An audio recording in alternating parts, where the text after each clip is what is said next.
Muy buenos días. Hoy sábado he puesto de fondo esa pintura de Kiko, de la Virgen y el Niño, ese icono, porque hoy recordamos a nuestra Madre Santísima en la advocación de Lourdes. No tengo ninguna imagen de la Virgen de Lourdes como para colgar. Y vamos a reflexionar del Evangelio de San Marcos, el capítulo 8, versículos 1 al 10.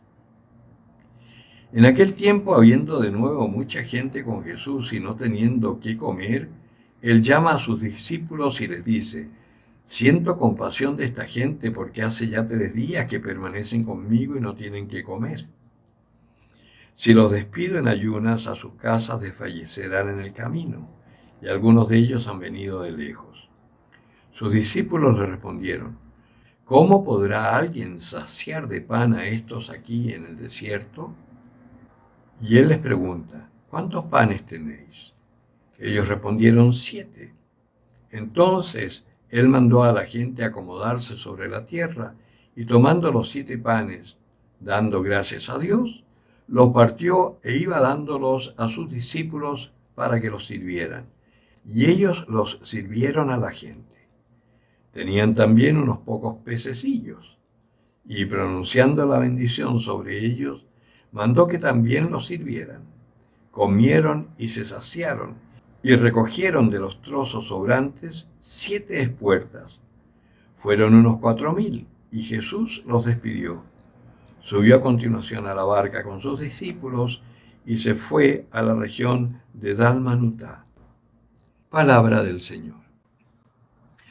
Hay 2 momentos, 2 narraciones de esta multiplicación de los panes, que cada evangelista le da un significado conforme a quien le está predicando.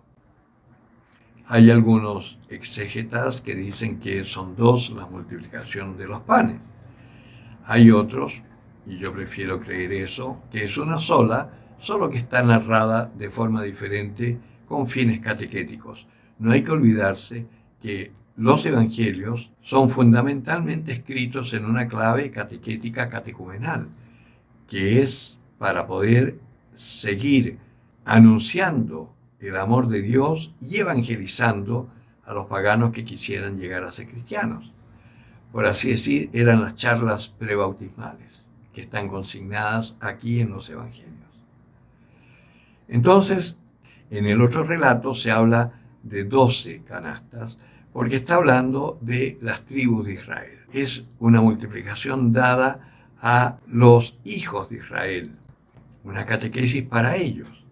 En cambio, acá se habla de 7, que 7 eran las naciones paganas que había alrededor, o por lo menos conocidas por ellos.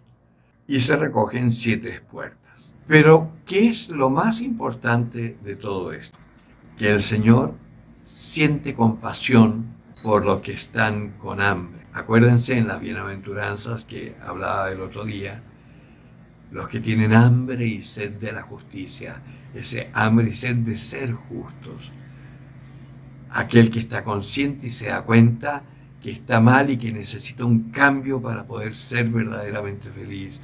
Y ese cambio tiene que ser en justicia y en verdad. En verdad, porque primero para poder actuar el Señor tenemos que estar conscientes de nuestro mal.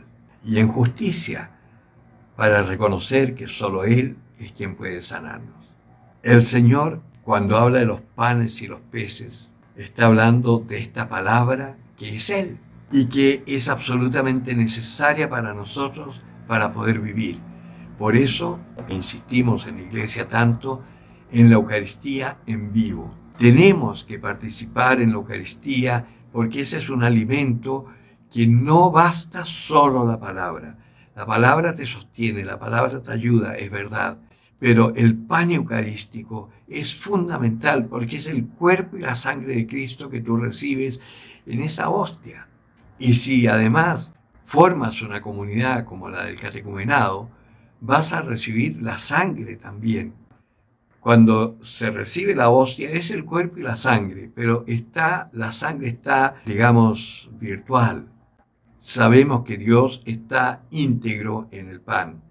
y está íntegro en el vino. Pero es mucho más significativo poder comulgar con el pan y la sangre de Cristo. En el Concilio Vaticano eso es lo que se pidió, pero para poder llegar a eso hay que tener una evangelización previa, para tener conciencia de lo que estamos haciendo. No podemos estar repartiendo así a tontas y a locas la sangre del Señor, porque nos faltará aquel que no estando convertido dice, uy, qué buen trago de vino me voy a mandar aquí. Es dulcecito, está muy bueno. ¿Qué ha pasado?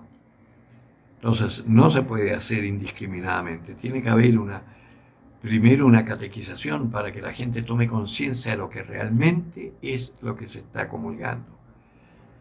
Y acá el Señor nos está diciendo, repartan esto a vuestros hermanos. Esa es nuestra misión, poder anunciarles que hay un lugar donde hay un alimento que te lleva hasta la vida eterna, un alimento que te sostiene aún en los tiempos más difíciles, un alimento que te mantiene viva la esperanza, un alimento que te transforma la vida, que te da una visión diferente de los acontecimientos y por sobre todo tú puedes vivir sabiendo con certeza que aunque no lo parezca, todo está bien, porque Dios está detrás de todo lo que acontece, ya sea queriéndolo, ya sea permitiéndolo en virtud de nuestra libertad. Nuestra Madre Santísima supo eso. Ese hijo que fue anunciado con tantos bombos y platillos y que de golpe en su quehacer maravilloso que no le hizo mal a nadie, es perseguido, malentendido y además juzgado y condenado por los suyos, aún en medio del dolor de ver a su hijo crucificado como un malhechor, se mantuvo en pie firme a la cruz, sabiendo que todo estaba bien, aunque ella tuviese una espada que le atravesaba el corazón. Pero sabía que Dios no se desdice, que Dios no traiciona, y esperaba confiada en el Señor. Eso la mantuvo en pie en medio del tremendo dolor de ver a su hijo incomprendido y tratado como un delincuente. Y Dios fue fiel. Jesucristo resucitó y tenemos un Salvador. Eso es lo que tenemos que anunciar. El que tenga oídos para oír, que oiga.